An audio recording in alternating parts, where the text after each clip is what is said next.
शकुनी के भाइयों का तथा इरावान का वध। संजय ने कहा, जिस समय बड़े-बड़े वीरों का विनाश करने वाला वह भयंकर संग्राम चल रहा था, शकुनी ने पांडवों पर धावा किया। उसके साथ ही बहुत बड़ी सेना के साथ कृतवर्मा भी था। इनका मुकाबला करने के लिए अर्जुन का पुत्र इरावान आया। इरावान का जन्म नाग कन्या के गर्भ से हुआ था। वह बहुत ही बलवान था। जब शकुनी तथा गांधार देश के अन्यान्य वीर पांडव सेना का व्यूह तोड़कर उसके भीतर घुस गए, तो इरावान ने अपने योद्धाओं से कहा, वीर, ऐसी युक्ति से काम लो जिससे ये कौरव योद्धा आज अपने सहायक और वाहनों सहित मारे डाले जाएं। इरावान के सैनिक बहुत अच्छा कहकर कौरवों की दुर्जय सेना पर टूट पड़े और उसके योद्धाओं को मार-मार कर गिराने लगे। अपनी सेना का यह विध्वंस सुबल के पुत्रों से नहीं सहा गया। उन्होंने दौड़कर इरावान को चारों ओर से घेर लिया और उस पर तीखे बाणों का प्रहार करने लगे। इरावान के शरीर पर आगे पीछे अनेकों घाव हो गए। सारा बदन लहू से भीग गया। वह अकेला था और उसके ऊपर चारों ओर से बहुतों की मार पड़ रही थी। तो भी न तो वह अधीर हुआ और न व्यथा से व्याकुल ही। उसने अपने तीखे बाणों से सबको बींधकर मूर्छित कर दिया। फिर अपने शरीर में धसे हुए प्रासों को खींचकर निकाल दिया और उन्हीं से सुबल पुत्रों पर बड़े वेग से प्रहार किया।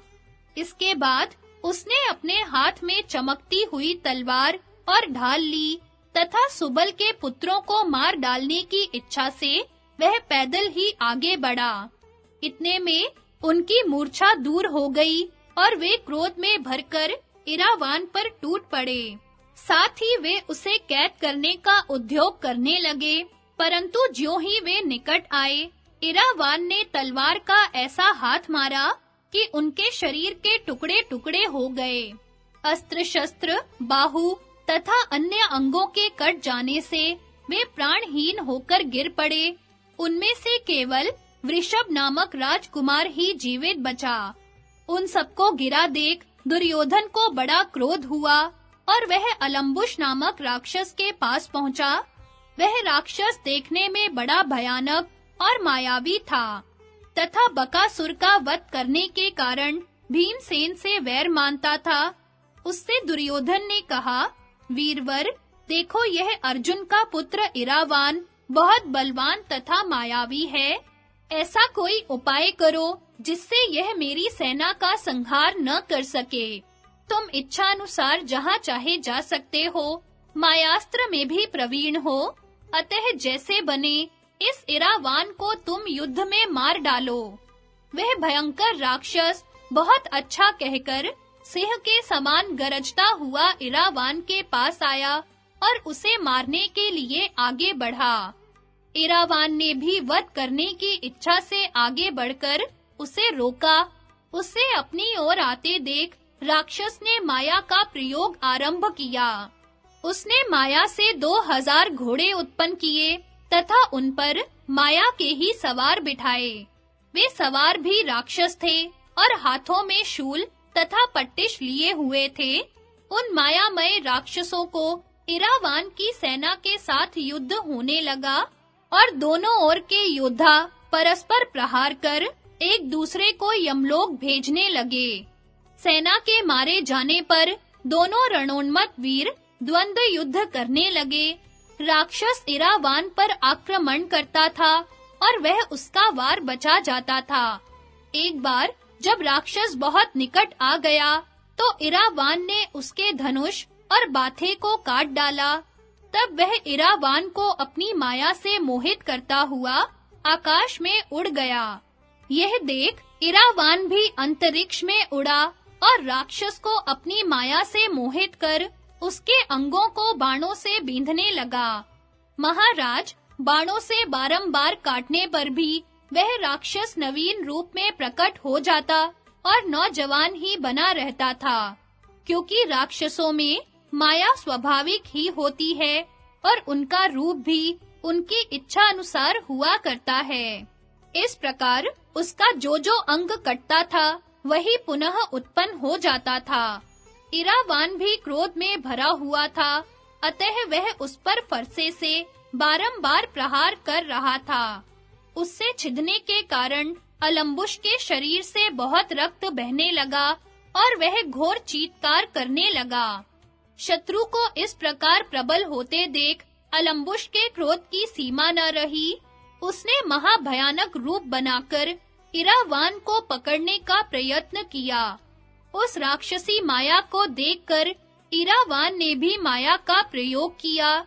इतने में ही इरावान की माता के कुल का एक नाग बहुत से नागों को साथ लेकर वहां आ पहुंचा और इरावान को सब ओर से घेरकर उसकी रक्षा करने लगा।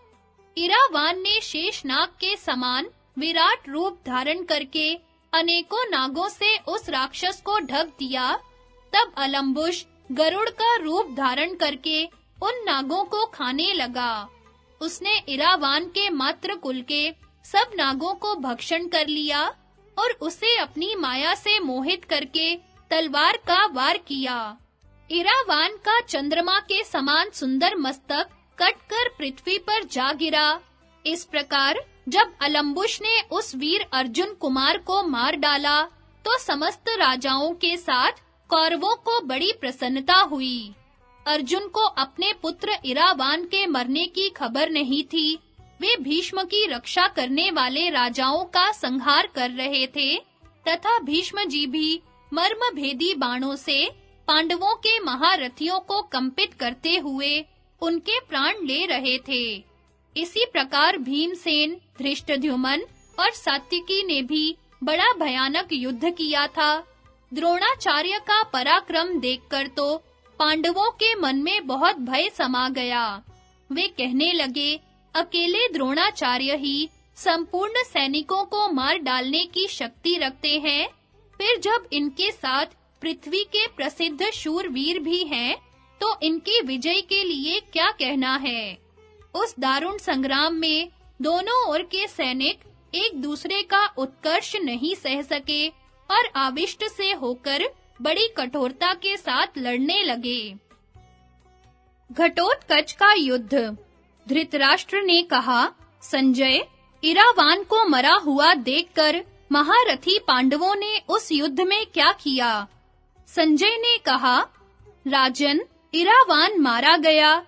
यह देख भीमसेन के पुत्र घटोत्कच ने बड़ी विकट गर्जना की। उसकी आवाज से समुद्र, पर्वत और वनों के साथ सारी पृथ्वी डगमगाने लगी। आकाश और दिशाएं गूंज उठी। उस भयंकर नाद को सुनकर आपके सैनिकों के पैरों में काट मारा गया। वे थर-थर कांपने लगे और उनके अंगों से पसीना छूटने लगा। सभी की दशा अत्यंत दयनीय हो गई थी। घटोत्कच क्रोध के मारे प्रलयकालीन यमराज के समान हो उठा। उसकी आकृति बड़ी भयंकर हो गई। उसके हाथ में जलता हुआ त्रिशूल था तथा साथ में तरह-तरह के हथियारों से लैस राक्षसों की सेना चल रही थी। दुर्योधन ने देखा, भयंकर राक्षस आ रहा है और मेरी सेना उसके डर से पीठ दिखाकर भाग रही है, तो उसे बड़ा क्रोध हुआ। बस हाथ में एक विशाल धनुष ले बारंबार सिंहनाद करते हुए उसने घटोत्कच पर धावा किया। उसके पीछे 10,000 हाथियों की सेना लेकर बंगाल का राजा सहायता के लिए चला। आपके पुत्र को हाथियों की सेना के साथ आते देख घटोत्कच भी बहुत कुपित हुआ। फिर तो राक्षसों की और दुर्योधन की सेनाओं में रोमांचकारी युद्ध होने लगा। राक्षस बाण, शक्ति और रिष्टि आदि से योद्धाओं का संहार करने लगे। तब दुर्योधन भी अपने प्राणों का भय छोड़कर राक्षसों पर टूट पड़ा और उनके ऊपर तीक्ष्ण बाणों की वर्षा करने लगा। उसके हाथ से प्रधान राक्षस मारे जाने लगे। तत्पश्चात वह पुनः राक्षस सेना पर बाण बरसाने लगा। आपके पुत्र का यह पराक्रम देखकर घटोत्कच क्रोध से जल उठा और बड़े वेग से दुर्योधन के पास पहुंचकर क्रोध से लाल-लाल आंखें किए कहने लगा, अरे नृशंस, जिन्हें तुमने दीर्घकालिक वनों में भटकाया है, उन माता-पिता के ऋण से आज तुझे मारकर ओ ऋण होऊंगा। ऐसा कहकर घटोत्कच ने दांतों से ओठ दबाकर अपने विशाल धनुष से बाणों की वर्षा करके दुर्योधन को ढक दिया। तब दुर्योधन ने भी 25 बाण मारकर उस राक्षस को घायल किया। राक्षस ने पर्वतों को भी विदीर्ण करने वाली एक महाशक्ति हाथ में लेकर आपके पुत्र को मार डालने का विचार किया। यह देख बंगाल के राजा ने बड़ी उतावली के साथ अपना हाथी उसके आगे बढ़ा दिया। दुर्योधन का रथ हाथी की ओट में हो गया और प्रहार का मार्ग रुक गया। इससे अत्यंत कुपित होकर घटोत्कच ने हाथी पर ही शक्ति का प्रहार किया। उसके लगते ही हाथी भूमि पर गिरा और मर गया तथा बंगाल का राजा उस पर से कूदकर पृथ्वी पर आ गया। हाथी मरा और सेना भाग चली। यह देख दुर्योधन को बड़ा कष्ट हुआ, किंतु क्षत्रिय धर्म का ख्याल करके वह पीछे नहीं हटा। अपनी जगह पर पर्वत के समान स्थिर भाव से खड़ा रहा। फिर उसने राक्षस पर काल अग्नि के समान तीक्ष्ण बाण का प्रहार किया, किंतु वह उससे बचा गया और पुनः बड़ी भयंकर गर्जना करके संपूर्ण सेना को डराने लगा। उसका भैरव नाद सुनकर भीष्म पितामह ने अन्य महारथियों को दुर्योधन की सहायता के लिए भेजा। द्रोण, सोमदत्त, बाहलीक, जयद्रथ, कृपाचार्य, भूरिश्रवा, शल्य, उज्जैन के राजकुमार बृहद्वल, अश्वत्थामा, विकर्ण, चित्रसेन, विविंशति और इनके पीछे चलने वाले कई हजार रथी, ये सब दुर्योधन की रक्षा के लिए आ पहुँचे। घटोत्कच भी मैनाक पर्वत की भांति निर्भीक खड़ा रहा। उसके भाई बंधु उसकी रक्षा कर रहे थे। फिर दोनों दलों में रोमांचकारी संग्राम शुरू हुआ। घटोत्कच ने अर्धचंद्राकार बाण छोड़कर द्रोणाचार्य का धनुष काट दिया। एक बाण से सोमदत्त की ध्वजा खंडित कर दी और 3 बाणों से बाहलीक की छाती छेद डाली। फिर कृपाचार्य को एक और चित्रसेन को 3 बाणों से घायल किया। एक बाण से विकर्ण के कंधे की हंसली पर मारा। विकर्ण खून से लथपथ होकर रथ के पिछले भाग में जा बैठा। फिर भूरिश्रवा को 15 बाण मारे। वे बाण उसका कवच भेदन कर जमीन में घुस गए। इसके बाद उसने अश्वत्थामा और विविंशति के सारथियों पर प्रहार किया। वे दोनों अपने-अपने घोड़ों की बागडोर छोड़कर रथ की बैठक में जा गिरे। फिर जयद्रथ की ध्वजा और धनुष काट डाले। अवंती राज के चारों घोड़े मार दिए। एक तीखे बाण से राजकुमार बृहद्वल को घायल किया और कई बाण मारकर राजा शल्य को भी बींध डाला।